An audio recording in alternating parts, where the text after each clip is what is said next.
Hello and welcome to episode number 7 of Health and Humanity, a health podcast show centered around living healthier lifestyles and improving our human connection and relationships.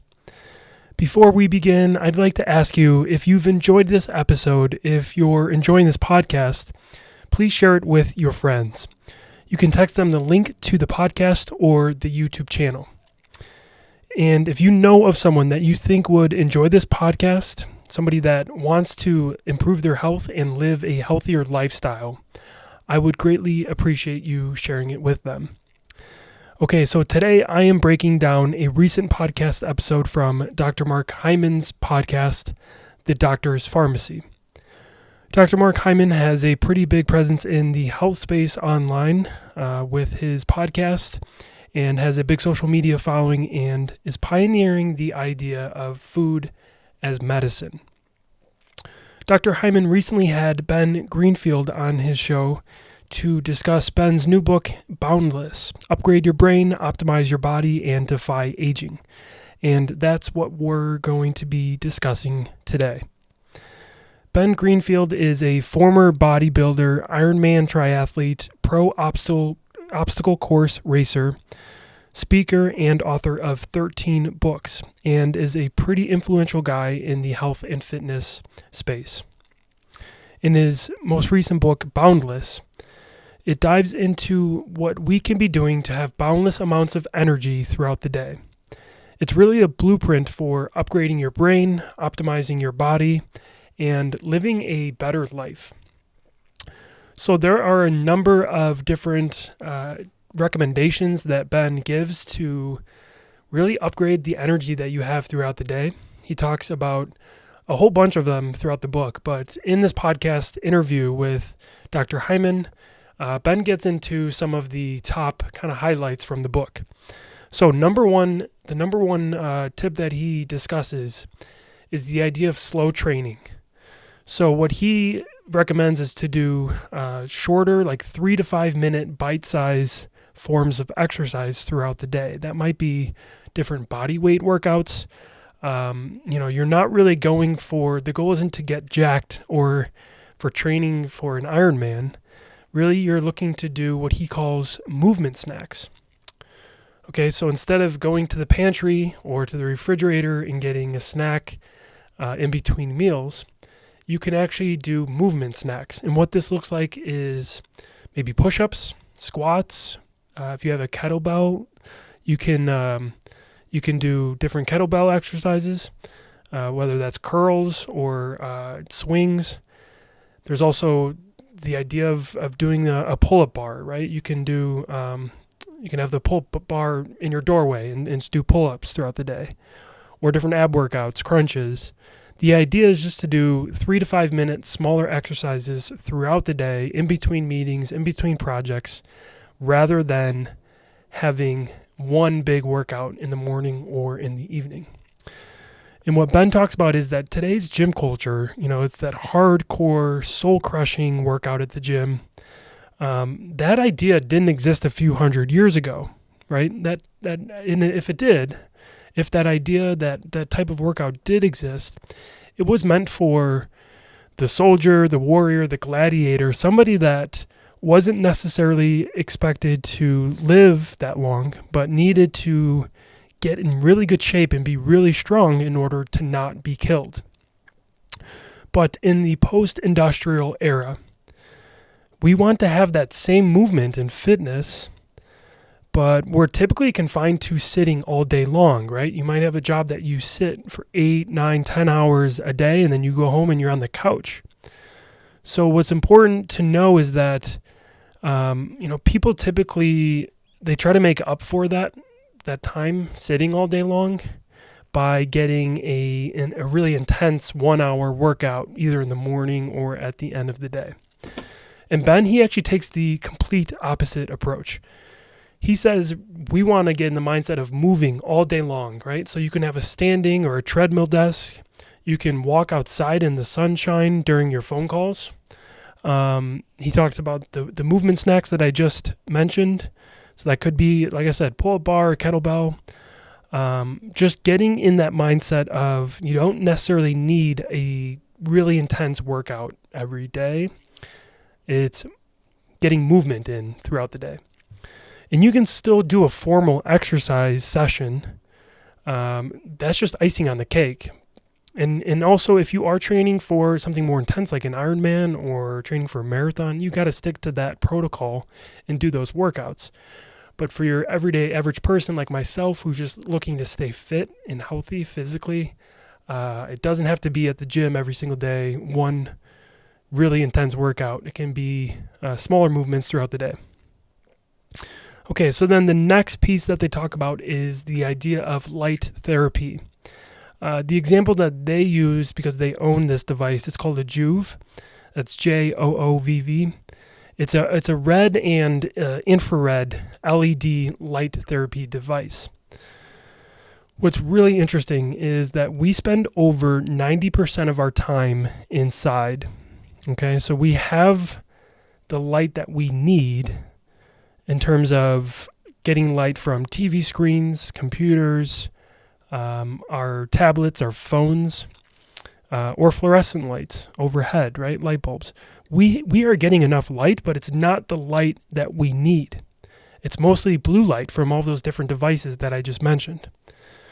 So what the infrared or red LED light therapy device does is it enhances your recovery for your muscles if you just had a really intense workout.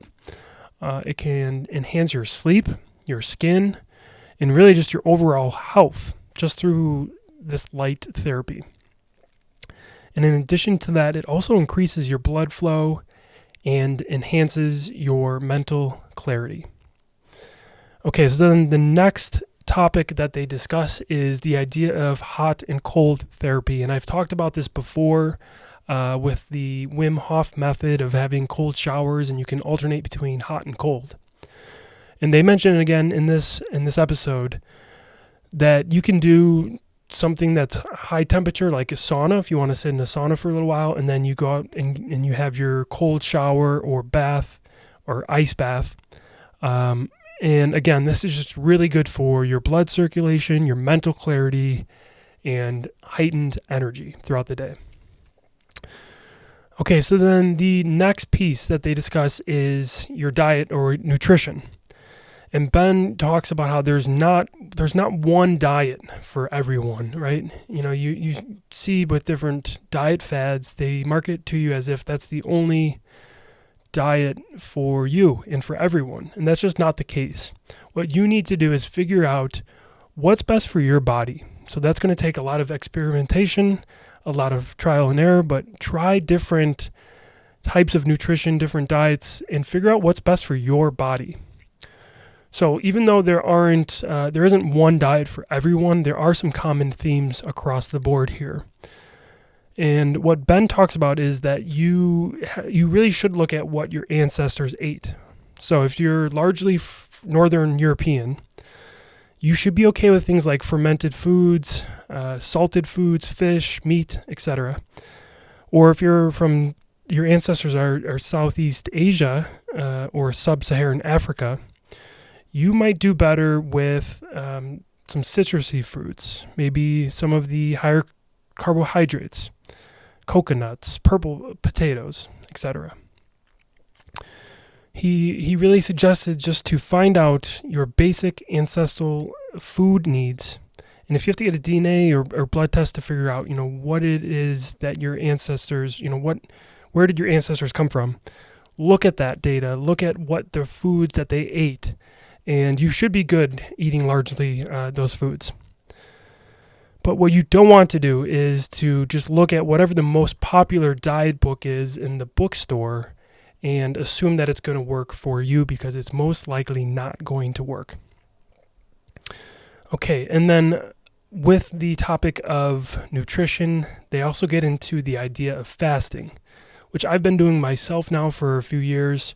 Ben actually does 12 to 16 hour fast a day. It's an overnight fast, and I was really happy to hear him talk about that because it's something I've been doing for a while. I do have bulletproof coffee in the morning, and that's it. I don't have breakfast. So what that looks like is typically I don't eat after 8 p.m. I might have dinner around 7 p.m. and then I'm done eating at 8 p.m. And then a 12-hour fast would be overnight. So then I wouldn't eat again until, let's say, 8 or 9 a.m. the next morning. That would be a 12-hour fast. Or if you're doing 16 hours, that's probably going to look like closer to noon or 1 p.m. I usually try to go to around lunchtime before I eat anything. So you're looking at a 12 to 16-hour fast every day. And then Ben also does a once a quarter, he does a 5-day calorie restriction fast where he consumes about 40% less calories of what he'd normally consume. So that's a 5-day calorie restriction fast once a quarter, 4 different times throughout the year. And then in addition to that, he also does once or twice a month, he'll do a 24-hour fast. So that is dinner to dinner that he's fasting. And that's once or twice a month. Okay, so then the next topic in nutrition that they discuss is how important it is to eat when you're in a parasympathetic state. And that's basically when you are the most relaxed. He says it's super important that we feel and we are in a really relaxed state when we're eating. So what he does at his house with his family, they take 3 deep breaths. They sit down at the table and they take 3 deep breaths. So that's a big inhale and a big exhale 3 times. And the reason being is because everybody is going about their day. They're coming from work, they're coming from school, they have different activities, there's all this stress and all this chaos going throughout the day. And then you're just expected to sit down and have a normal dinner. You can't do that normally. You can't be in a parasympathetic state without at least just sitting and pausing, taking 3 deep breaths, and then enjoying your dinner. So that's what they do, the 3 deep breaths. Then they usually have a blessing over the meal. And then this next idea I really loved, they actually will do games during dinner. So that could be card games. It's usually cards that they're playing. And it's just the idea of being interactive, having fun, laughing together. It's that social aspect that he's trying to bring into his home, because that social presence is so important. We are social beings, and it's super important for our health. Okay, so then the next tip he discusses with nutrition is to make sure you don't have a very large meal close to bedtime. So if you can, don't eat 2 to 3 hours before bed. And if you end up eating something, an hour before bedtime, just make sure you go outside and take a brisk walk before bedtime. Okay, so then the next topic, speaking of bedtime, that they discuss is the idea of sleep quality. Sleep is so important for our health. So there's really 3 components that make up good sleep. You have to have a dark environment. It needs to be silent. And ideally, you want to have a low temperature. So in terms of the low temperature, you can dial down your thermostat with your heat. Just dial that down to around 60 degrees or even a little lower. But what you can do, and it is an expensive option, but there's something that's called a chili pad. And I say it's expensive because it is a few $100. But if you can afford that and you have the chili pad, you can set that to around 55, anywhere from 55 to 65 degrees. And it also has a his and her side. So it basically lays flat underneath your bed sheets. And if your spouse or significant other, they like it a little warmer, they can set their temperature, and then your side can be cooler if you like it a little cooler. Now, if you're not willing to go out and spend that much money on the chili pad, there is a cheaper option, and this is a fun little hack that Ben gives to us in the podcast interview.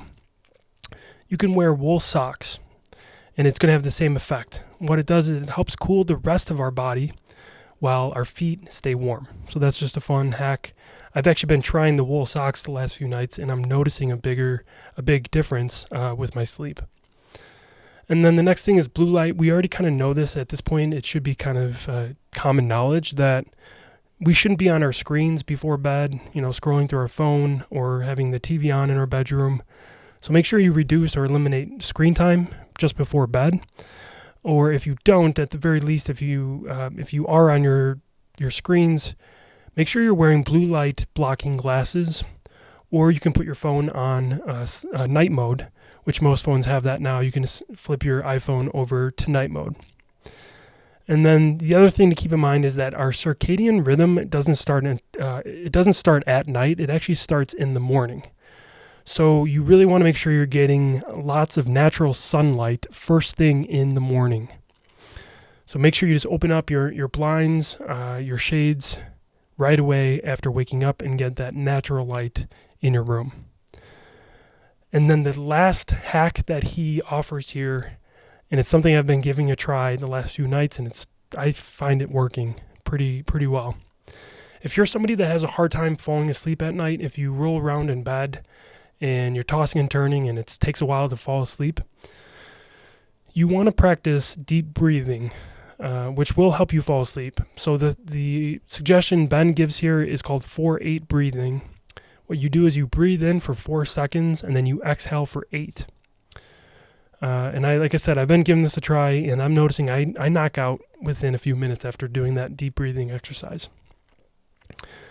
And then the last point that Dr. Hyman talks about, kind of in summary of everything that they discussed in this interview, is the idea of the aging process and our telomeres. And Dr. Hyman, let me share a little bit about what telomeres are for those of you that don't know. So really in the aging process, the aging process is at least partly linked to our telomeres. And telomeres are little protective caps at the ends of our DNA molecules that make up our chromosomes. And Dr. Hyman, who has been practicing a lot of these different tips and hacks that I just discussed, he recently has gotten tests done that shows his telomeres are about 25 years younger than his actual age. So Dr. Hyman is about 60 years old, and his the age of his telomeres are showing about 35 years old. So I just thought that was super fascinating. You can implement these ideas and these tips to really slow the process of aging. So that's all I have for today. Again, if you've enjoyed any of this, please share it with a friend. And if you know of someone that's interested in improving their health, improving their lifestyle, having more energy throughout the day, please share this episode with them. You never know how much it might help them. And if you're watching this on YouTube and you're new to the community, please subscribe to the channel and comment below saying that you have just subscribed so I know who is new here.